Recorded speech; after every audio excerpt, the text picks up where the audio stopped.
નમસ્કાર દોસ્તો, ફરી એકવાર હું આપની સમક્ષ ઉપસ્થિત થયો છું ઝવેરચંદ મેઘાણીની શેણી વિજાણંદ વાર્તાનો ભાગ 3 લઈને. દોસ્તો, આપણે વાર્તાના ભાગ 2 માં જોયું કે શેણી વિજાણંદને શોધવા નીકળી પડે છે. હવે જોઈએ આગળ શું થાય છે તે.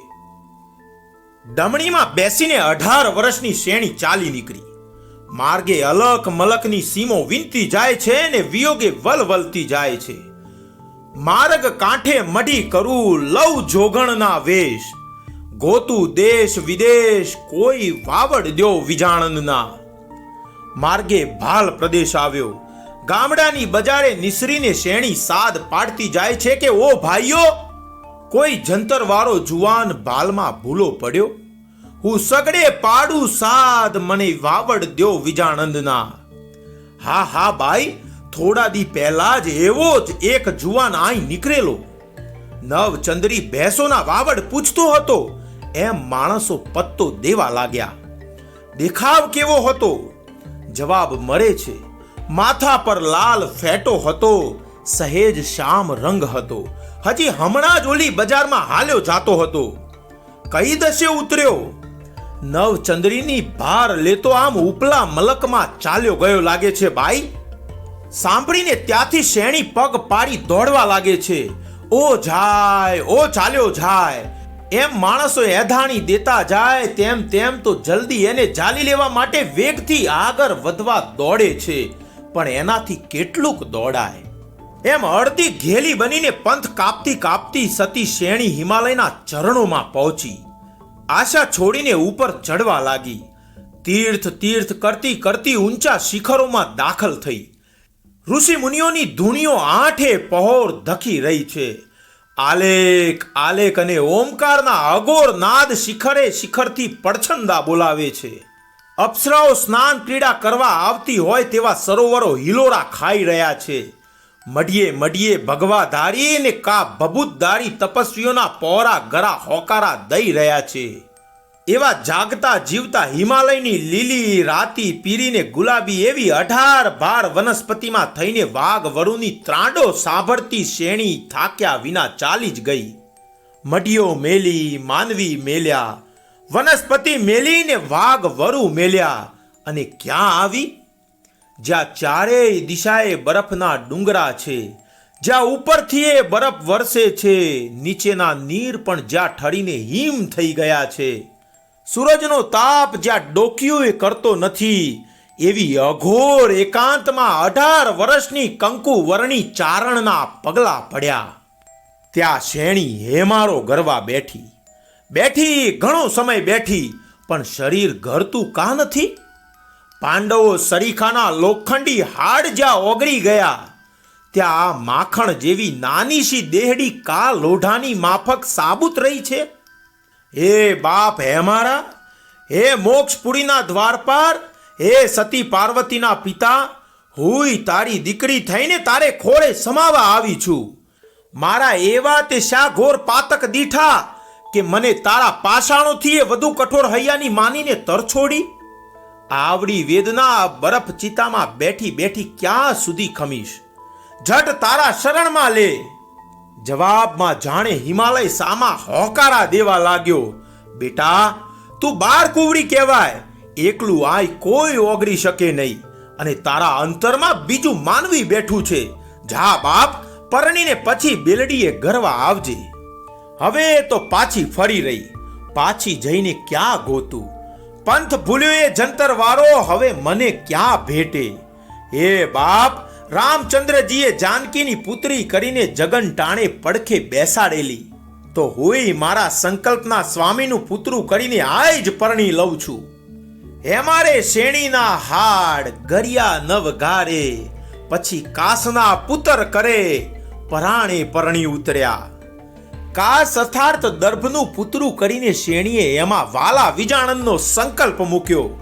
પુત્રાને પોતાની ગોદમાં બેસાડીને અગ્નિના કુંડ સરીખાએ શિખરને 4 આંટા દીધા અને પછી પુત્રાને ખોરામાં લઈ શેણી બરફમાં બેસી ગઈ. આગ લાગી હોય તેવી રીતે અંગ ઓગળવા લાગ્યું. પગમાંથી લોહી શોષાય છે. ઘડી પહેલા જે પગમાં કંકુ વર્ણી કાંતિ ફૂટતી હતી તે પગ શામ પડી ગયા. પગમાંથી પ્રાણ જાતા રહ્યા. જોત જોતામાં તો ગોઠણ સુધીના હાડકા પણ ગળીને પાણી થઈ ગયા. ત્યાં તો ડુંગરાના છેટા છેટા શિખરોમાંથી શેણી શેણી શેણી એવા શબ્દો સંભળાણા. અરે, આ મારા નામના સાદ કોણ દે છે? ફટ રે ફટ જીવ, હજી એના ભણકારા? હે અભાગિયા જીવ, હવે ચિંથરા ન ફાડ. ત્યાં તો ફરીવાર શેણી શેણી શેણી એવા સાદ ઢુકડા સંભળાણા. શેણી શેણી શેણી સાદ ઢુકડા અને ઢુકડા આવવા લાગ્યા અને સામા ડુંગરા પડઘા દેવા લાગી પડ્યા. શેણી શેણી શેણી. કામળી સંકોડીને શેણીએ બરફની ભેખડોમાંથી સામે જવાબ વાળ્યો. હાલ્યો આવ, હાલ્યો આવ, હાલ્યો આવ.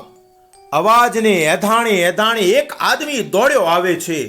પથરામાં ઠોકરો ખાતો, પડતો, લુઈ લુહાણ થતો ને છતાં પણ પાછો ઉઠીને કાયા ખંખેડી દોડતો ભરે શ્વાસે ચાલ્યો આવે છે.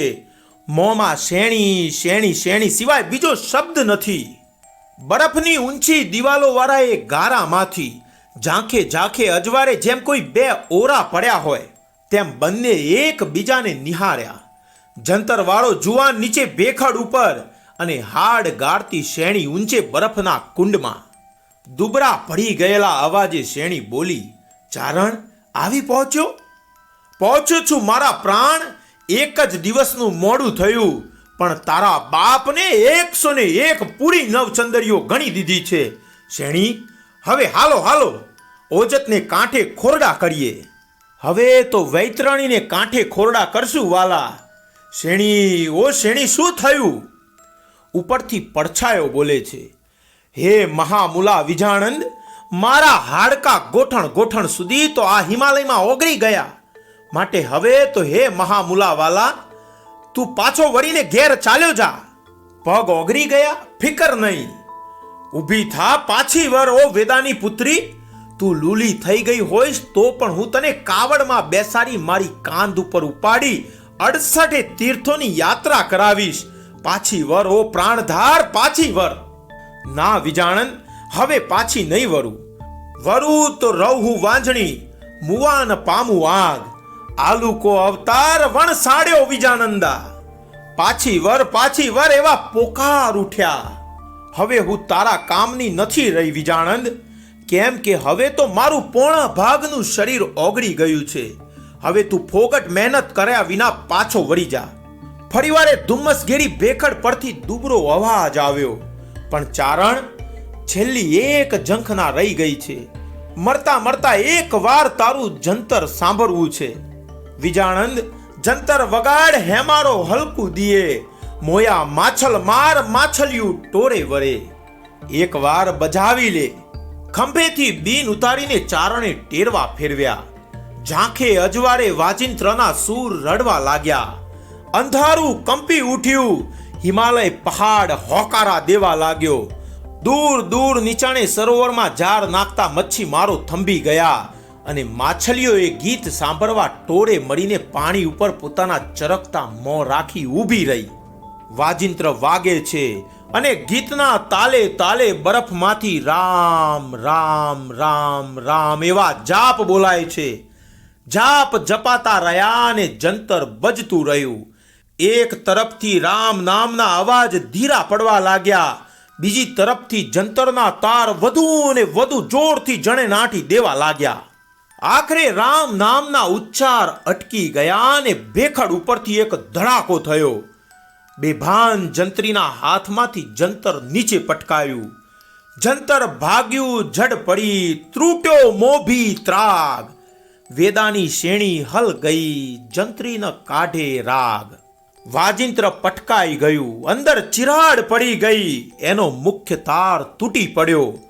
વેદા ચારણની પુત્રી શેણીના પ્રાણ ચાલી નીકળ્યા. એટલે હવે વીણાનો બજાવનાર પણ સૂર કાઢતો અટકી ગયો. બોલો દોસ્તો, કેવી લાગી વાર્તા? મજા આવીને? છે ને અદ્ભુત પ્રેમ કહાની. દોસ્તો, જો આપને વિડીયો પસંદ આવ્યો હોય તો પ્લીઝ વિડીયોને લાઈક કરજો અને તમારા દોસ્તો સુધી એને શેર કરજો. અને હા દોસ્તો, ચેનલને સબસ્ક્રાઇબ કરવાનું ચૂકતા નહીં. દોસ્તો, ફરી મળીશું આવી જ એક નવી વાર્તા સાથે. ત્યાં સુધી રજા આપો. ધન્યવાદ.